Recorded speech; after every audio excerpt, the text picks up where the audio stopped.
Hey everyone, how are you doing? This week I want to talk about another virtue. Some years ago, I was in a different city and a young man asked me for spiritual direction. And in that first spiritual direction, that first session, we talked about work and he was not too happy where he was at. And I told him that there was a great value in our Christian tradition, in our Catholic tradition, as far as what I do with my work, what value I give to my work. And so we met up for a second time, and I said, so how's work going? And he said, well, you know, Father, another day, another dollar. And I can't hide the fact that that bothered me. And I told him, look, you haven't understood what we have received from our Catholic tradition. Saint Joseph and other saints have taught us the great value of everything we do in our day, especially our work. It's not only about what you're doing. The actual actions that we are doing when we go about our work is not what's important to God. It's the intention and who we do it for, the reason for doing it. There is a very strong value in the work that we do. And John Paul II knew very well about this.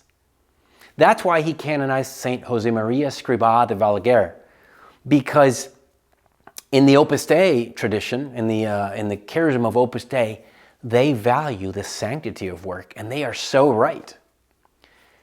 John Paul II had to work before he was a priest in these mines where he had to, just spend a lot of hours, and he learned about how those moments could be transformed into prayer. Saint Benedict used to have, his long tradition was ora et labora, pray and work. Transform all of your work into prayer. So what virtue are we practicing here? Well, first, of course, we're practicing the virtue of faith, but also the virtue of justice. We're giving the world what it deserves, which is being hardworking men or women. Right? So I want to leave you with that. I want to actually ask you the question of, are you finding a spiritual sense to your everyday chores, whatever they are? What is the altar upon which you offer to Christ your life?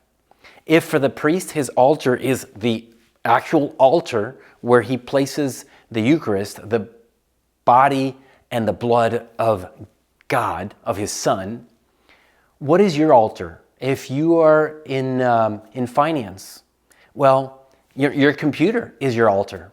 If you're a mother and you're changing diapers, that table where you put your baby boy or girl to change diapers, that is your altar.